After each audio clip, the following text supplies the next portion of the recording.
Hello and welcome to new G K hub. तो यार आज की इस वीडियो में हम डिस्कस करेंगे 15 मई के कुछ इंपॉर्टेंट करंट अफेयर्स को। तो यार और साथ ही साथ में मैंने जो क्वेश्चंस दिए थे पिछली वाली वीडियो में, आपको कुछ क्वेश्चंस दिए थे ना, मैं उनके आंसर्स भी बताऊंगा आपको कि उनके आंसर्स क्या क्या थे। तो यार इसी बात पे ना आप जल्दी से आप चैनल को सब्सक्राइब कर दीजिए और साथ ही में हमें इस टेलीग्राम चैनल पर ज्वाइन कर लीजिए, जिससे कि आपको हमारे सारे PDF भी मिलते हैं वहाँ पर, और कई सारी क्विजेज़ भी होती रहती हैं वहाँ पर, तो आपको वो भी मिल जाएंगे, जिससे कि आपको कॉम्पिटिटिव एग्ज़ाम्स क्लियर करना और भी ज़्यादा आसान हो जाएगा। तो यार चलो जल्दी से उन क्वेश्चंस के आंसर देख लेते हैं सबसे पहले कि उन क्वेश्चंस के आंसर क्या क्या थे। तो सबसे पहला हमारा क्वेश्चन था पिछली वाली वीडियो में कि फुल फॉर्म क्या है फीफा की। तो यार फीफा की फुल फॉर्म होती है federation international D football association. ठीक है, ये फ्रेंच वर्ड है एक। ठीक है, तो इसकी फुल फॉर्म होती है federation international D football association. ठीक है, अगला क्वेश्चन था हमारा headquarters and full form of CDC। तो यार CDC जो है ना, वो USA की एक डिफेंस एक डिजीज़ कंट्रोल ऑर्गेनाइजेशन है, जिसकी फुल फॉर्म होती है centre for disease control and prevention. ठीक है, तो यार इसकी फुल फॉर्म मैंने आपको बता दी। तो इसके हेडक्वार्टर्स जो हैं वो अटलांटा जॉर्जियो में हैं। ठीक है, तो ये चीज़ आपको ध्यान रखनी कि CDC की फुल फॉर्म है centre for disease control and prevention, और इसके हेडक्वार्टर्स अटलांटा में है। ठीक है, अगला क्वेश्चन था यार हमारा कि फुल फॉर्म क्या है UCI की। यार UCI में हमने पढ़ा था कि एक फ्रेंच साइकिलिस्ट था रेमी डी ग्रेगोरियो, उसको बैन कर दिया था UCI ने। तो यार UCI की फुल फॉर्म जो है वो है यूनियन साइकिलिस्ट इंटरनेशनल। ठीक है, ये भी एक फ्रेंच वर्ड है।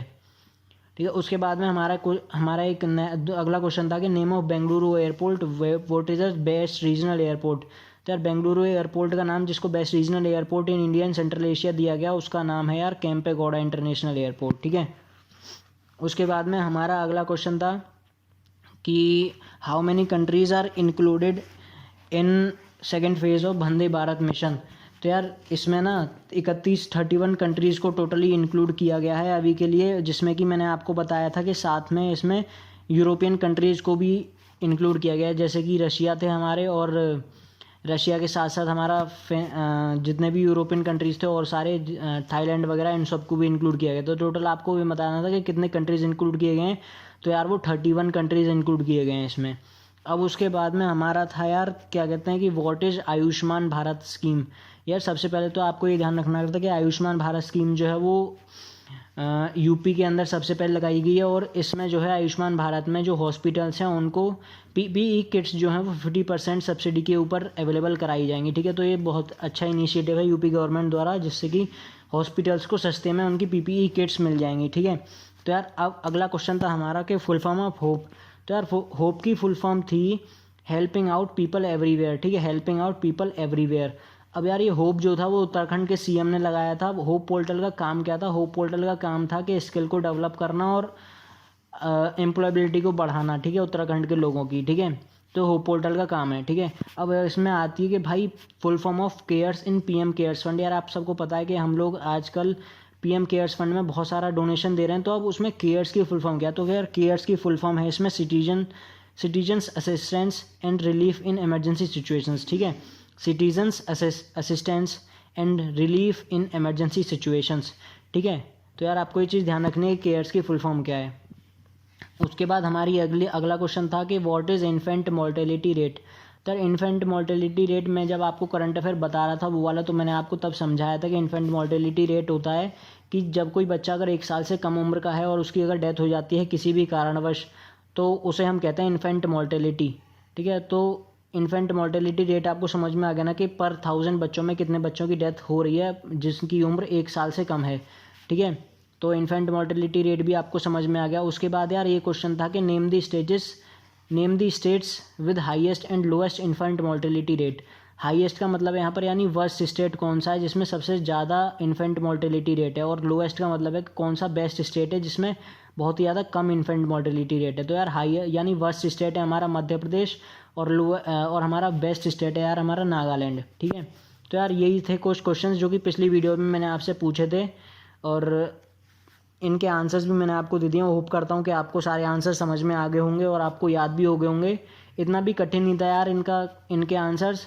ठीक है, अब आगे बढ़ते हैं। आप बात करते हैं हम 15 मई के कुछ करंट अफेयर्स के बारे में। तो यार सबसे पहला करंट अफेयर है हमारा, India got $1 billion loan from BRICS NDB। India को यार ब्रिक्स के जो है ना, ब्रिक्स की NDB जो है नेशनल डेवलपमेंट बैंक, उसने यार $1 बिलियन का लोन दिया है इंडिया को।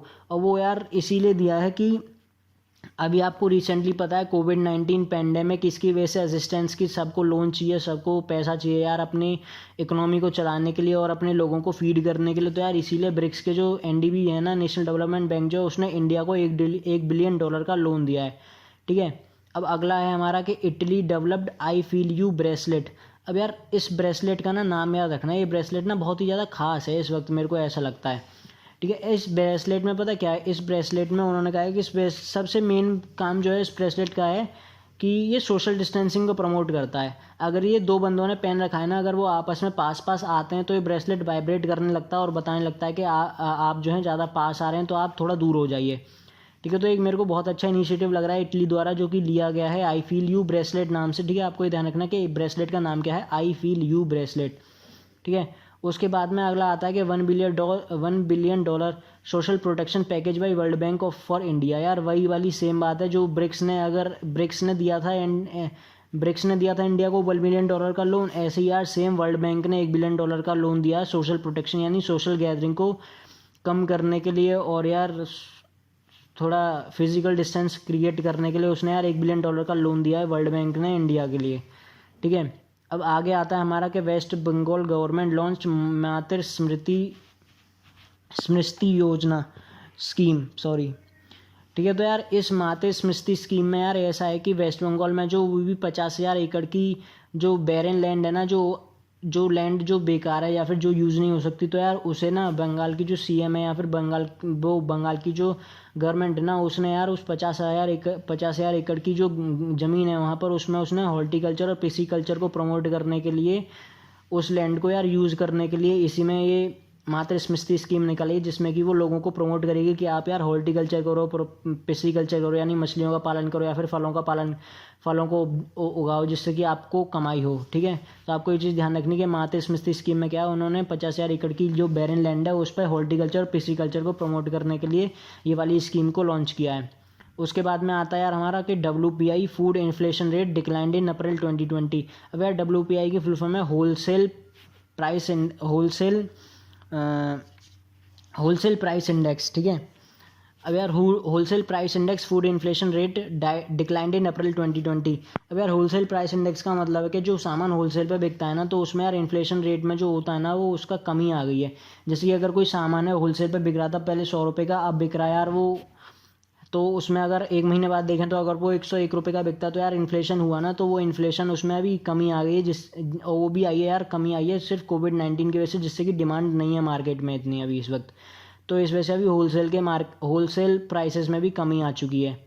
उसके बाद में हमारा आता है यार गुजरात CM विजय रूपानी लॉन्च आत्मनिर्भर गुजरात सहाय योजना। अब यार गुजरात सहाय योजना में आपको ध्यान रखना है कि इसमें यार ये है कि गुजरात की जो गवर्नमेंट है, गुजरात के जो CM है विजय रूपानी, उन्होंने एक स्पेशल योजना निकाली जिसमें कि वो छोटे वर्कर्स को, छोटे बिजनेसेस को 1 लाख रुपए तक का लोन देंगे विदाउट एनी कोलेट्रल। और यार उसका जो रेट ऑफ इंटरेस्ट लेंगे वो 2% से रेट ऑफ इंटरेस्ट लेंगे। तो यार ये बहुत ज़्यादा अच्छी बात है, मतलब वो प्रमोट कर रहे हैं छोटे बिजनेसेस को कि आप कम रेट ऑफ इंटरेस्ट पे आप लोन ले सको और काम कर सको, जिससे कि इकोनॉमी को भी बढ़ावा हो। ठीक है, तो आपको ये चीज़ ध्यान रखनी कि उन्होंने किस लिए किया है, आत्मनिर्भर गुजरात सहाय योजना, इस स्कीम के अंदर उन्होंने ये सब प्रमोट किया है। ठीक है, अब आगे बढ़ते हैं यार, आगे हमारा WTO chief Roberto Azevedo decided to resign in August 2020। अब यार इन्होंने अगस्त 2020 में रिज़ाइन करने के लिए डिसाइड किया है और यार इनका जो कार्यकाल है ना वो अगले साल पूरा होने वाला है, अगस्त 2020 से 7 महीने बाद इनका कार्यकाल पूरा होने वाला है। लेकिन यार जो अमेरिका के जो प्रेसिडेंट है ना डोनाल्ड ट्रंप, उनके प्रेशर की वजह से इनको रिज़ाइन करना पड़ रहा है, जिसकी वजह से कि ट्रेडिंग इन्होंने बाइजनेस, ये डोनाल्ड ट्रंप का कहना है कि बाइजनेस क्रिएट कर रहे हैं कंट्रीज़ के बीच में, जिसकी वजह से ट्रेड नहीं हो पा रहा है। तो यार उसी वजह से इनको जो है रिज़ाइन करना पड़ रहा है अपनी पोस्ट पे से। ठीक है, अब आगे बढ़ते हैं, आगे हमारा 2 lakh crore concessional credit boost announce through Kisan credit card special drive. तो यार निर्मला सीतारमन ने 2 लाख करोड़ का कंसेशनल क्रेडिट बूस्ट अनाउंस किया है किसान क्रेडिट कार्ड के ऊपर। ठीक है, तो आपको ये चीज़ ध्यान रखनी है कि फार्मर्स के लिए उन्होंने 2 लाख करोड़ का कंसेशनल क्रेडिट बूस्ट अनाउंस किया है निर्मला सीतारमन ने।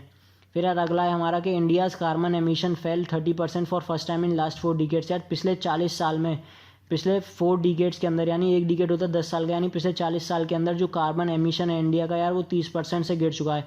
और इसके पीछे मेन कारण है कि fall in the usage of electricity, जो इलेक्ट्रिसिटी यूज़ होती थी पहले अब उससे कम इलेक्ट्रिसिटी यूज़ हो रही है, जिसकी वजह से कार्बन एमिशन जो है वो कम हो चुका है। यार कार्बन एमिशन अगर कम होता है ना तो उसकी वजह से यार ओजोन लेयर पे बहुत ज़्यादा इफेक्ट पड़ता है। ओजोन लेयर जो है वो डिप्लीट नहीं होती है और उसमें बहुत ज़्यादा इम्प्रूव आता है ओजोन लेयर में, ठीक है। तो एक अच्छी बात भी है ये, ठीक है। उसके बाद आगे बढ़ते हैं। आगे हमारा international day of families is celebrated on May 15 on every year since 1994। यार इंटरनेशनल डे ऑफ फैमिलीज जो है वो हर साल 15 मई को सेलिब्रेट किया जाता है। 1994 से सेलिब्रेट किया जा रहा है। तो आपको ये भी चीज़ ध्यान रखनी है कि इंटरनेशनल डे ऑफ फैमिलीज़ कब सेलिब्रेट किया जाता है। और यार उसके बाद इस बार की जो थीम थी ना इंटरनेशनल डे ऑफ फैमिलीज़ पे, वो थी कि फैमिलीज़ फॉर डेवलपमेंट। और यार इस फैमिलीज़ फॉर डेवलपमेंट इस बार की थीम थी इंटरनेशनल डे ऑफ फैमिलीज़ के लिए। और यार इंटरनेशनल डे ऑफ फैमिलीज़ मनाया जाता है कि आप लोग अपनी फैमिलीज़ के साथ और ज़्यादा टाइम स्पेंड करो और उनसे कुछ कुछ नई चीज़ें सीखो। तो यार इस बार की नई थीम थी हमारी इंटरनेशनल डे ऑफ फैमिलीज़ पे, फैमिलीज़ फॉर डेवलपमेंट, ठीक है। अब यार अगला है हमारा कि armies proposal for 3 years tenure for civilians under tour of duty. अब यार ये टूर ऑफ ड्यूटी का मतलब है यहाँ पर कि आर्मी ने प्रपोज किया है कि ये जो सिविलियंस हैं, नॉर्मल सिविलियंस हैं, उनको शॉर्ट टाइम पीरियड के लिए यानी 3 साल के लिए आर्मी के अंदर एक प्रोफेशनल एक्सपीरियंस लिया जाए कि एक मिलिट्री लाइफ कैसी होती है। तो इसलिए आर्मी ने प्रपोज किया है कि नॉर्मल सिविलियंस को 3 साल के लिए आर्मी के अंदर रिक्रूट किया जाए, जिससे कि वो मिलिट्री लाइफ को एक्सपीरियंस कर सकें। तो यार इस चीज़ को उन्होंने नाम दिया है टूर ऑफ ड्यूटी। तो आपको ये चीज़ ध्यान रखना कि अगर 3 साल के लिए जो आर्मी ने प्रपोज किया वो उसका नाम क्या है, टूर ऑफ ड्यूटी, ठीक है। और यार अगला जो है वो है कोबास 6800 testing machines launch and is installed in NCDC, ठीक है। अब यार ये NCDC की फुल फॉर्म है national centre for disease control and prevention, ठीक है। ये इंडिया की है। अब इसमें यार ये नई टेस्टिंग मशीन्स आई हैं जिसकी वजह से ही अब ये और ज़्यादा हेल्पफुल हो गया है इंडिया के लिए कि वो और ज़्यादा कोविड-19 पेशेंट्स के लिए सैंपल्स ले सकती है, ठीक है। तो आपको ये चीज़ ध्यान रखनी है कि कौन सी नई टेस्टिंग मशीन आई है। तो यार उसका नाम है कोबास, ठीक है। अब अगला है यार कि India ranked 74th in global energy transition index topped by Sweden for 3rd consecutive year. अब यार इंडिया की जो रैंक है ग्लोबल एनर्जी ट्रांजिशन इंडेक्स में वो 74th है, पहले वो 76 थी। तो यार इंडिया ने 2 प्लेस का इंक्रीमेंट लिया है इसमें यार। अब आपको ये चीज़ ध्यान रखनी है कि पहले कौन से पे थी या वो कौन से पे, पहले यार 76 पे थी, अब 74th पे, यानी इंडिया को इंक्रीमेंट हुआ है इसमें ग्लोबल एनर्जी ट्रांजिशन इंडेक्स में। और यार लेकिन स्वीडन जो है ना वो लगातार तीसरी साल इसमें टॉप पर रहा है। और यार सेकंड पर जो है इस साल वो है स्वीडन, और वो सेकंड पर जो है वो इस साल स्विट्ज़रलैंड है, और तीसरे पर जो है ना वो यार फिनलैंड है। तो आपको ये भी चीज़ ध्यान रखनी है कि फर्स्ट सेकंड थर्ड कौन है, Sweden, Switzerland and Finland respectively, ठीक है। और 74th प्लेस पर है इंडिया। उसके बाद में आता है हमारा यार इंडिया में miss global nutrition target by 2025 according to global nutrition report. अब यार ग्लोबल न्यूट्रिशन टारगेट का मतलब है कि यार हर साल जो है हमारा न्यूट्रिशन टारगेट बनाया जाता है कि हम यार इतना इतना हर चीज़ को न्यूट्रिशन देंगे, यानी वुमेंस को इतना, मेल्स को इतना, छोटे बच्चों को, बूढ़ों को लो, ठीक है। तो यार इसमें ना अब ये नई रिपोर्ट आई है कि इंडिया जो है वो अपने न्यूट्रिशन टारगेट को फुलफ़िल नहीं कर पाएगा 2025 तक, ठीक है। और यार जिसकी वजह से ना एक मेन चीज़ होती है, मेन प्रॉब्लम क्रिएट होती है, वो यार होती है माल न्यूट्रिशन की। और इंडिया में यार आप जैसे कि आपको पता है कि बहुत ज़्यादा माल न्यूट्रिशन है छोटे बच्चों में।